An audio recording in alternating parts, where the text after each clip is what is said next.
Good morning, everyone. I hope you had a terrific day one and that you enjoyed the amazing talks and that you had a bunch of great mutually exothermic interactions in the networking sessions. So normally at the beginning of day two, I would ask, how was your day one as measured by your round of applause? So since obviously that won't work, how about we do this? I just put a message into Slack asking how your day one went. And because feedback is love, could you please take a moment to attach the most appropriate emoji into that message? So I will wait for a couple seconds for you to add your reaction.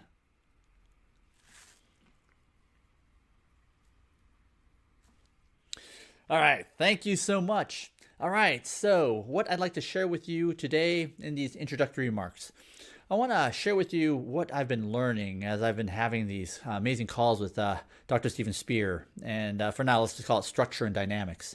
And then I want to describe how it applies to our community and specifically to this conference. And so, what is structure and dynamics? So since December of last year, I've been having these weekly calls with Dr. Stephen Spear, who you heard from yesterday.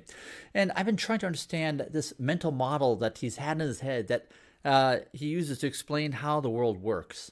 So for 6 years, I've been dazzled by his clarity of thinking, by his amazing ability to predict how the world works, how the world should ideally be, and what goes wrong. And I just want to understand, how he does it.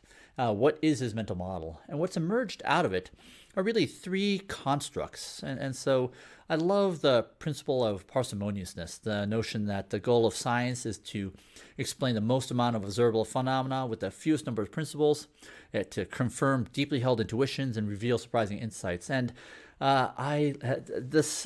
these three constructs certainly do that for me. So I'm going to go through each one of them just to maybe elicit the same reaction in you. So dominant architectures, what are they and where do they come from?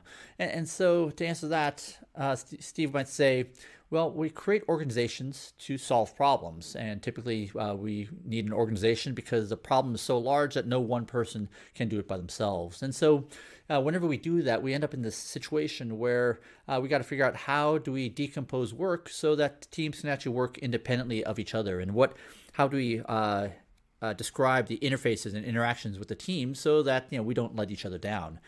And so once we create that, a dominant architecture emerges. That happens when we have processes and teams and team of teams that do a great job. And so it becomes very effective, very reliable, resilient, but also resistant to change. And what's so interesting is that there's so much in the literature that describe exactly this. One of my favorite books on this is called Other Side of Innovation by two professors at Dartmouth University in the business school, Dr. Govindarajan and Dr. Tremble. And so what they describe in their work is they're trying to answer the question, why is it so difficult for large, complex organizations to innovate? And their answer is that it's because that they have sustained greatness for decades, as measured for them by being able to sustain billions of dollars of revenue across decades or more.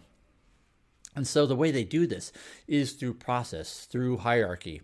And one of the characteristics of these processing hierarchies is that they're incredibly resilient. These processes are designed such that you could take out half the bureaucrats and the process still goes on. And so what they found was that studying organizations like the first BMW electric car project, the first small tractor line at John Deere, the Wall Street Journal digital operations, that they were only able to innovate by separating people away from what they called a performance engine. They created a dedicated team, and that was the only way they could escape the pull of the past. So I'll talk a little bit more about that later. Another famous book that addresses this problem is Innovator's Dilemma by Dr. Clay Christensen. And essentially, the story about this book is when you get really good, you get into a groove, but then the groove turns into a rut, and now it is impossible. It seems almost impossible to escape the past. New innovations are devoured by the dominant architecture. And he makes the observation that the dominant architecture is almost incapable of solving problems it wasn't designed for.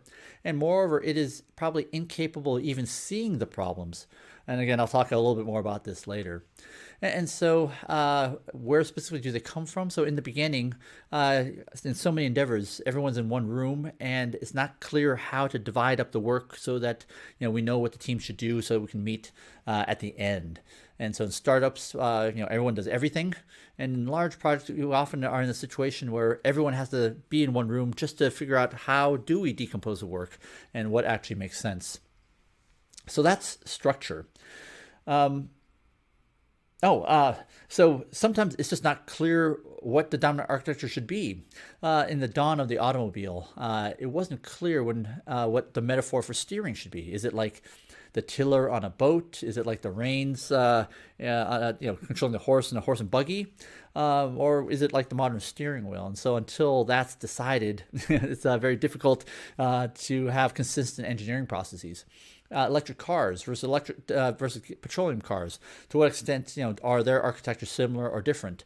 And we're grappling with this right now. Online conferences, do they really look like physical conferences, or are the architectures going to be vastly different? One dominant architecture that we probably grapple with all the time are project management, the fiscal and budget planning processes. And so in the Unicorn project, that was really dedicated to the achievements of this genius. So many successful rebellions that have told their stories here about how they've been able to take on the ancient powerful order and bring in a new, better way of working. Incidentally, the person who came up with this model, Dr. Carlotta Perez, will be presenting on a panel tomorrow, along with my friend, Dr. McKirsten. And she has the most optimistic view of the future that I can't wait for you to see. All right. So that's dominant architecture. Let's talk about structure. Structure is how we organize our teams and how they interface with each other.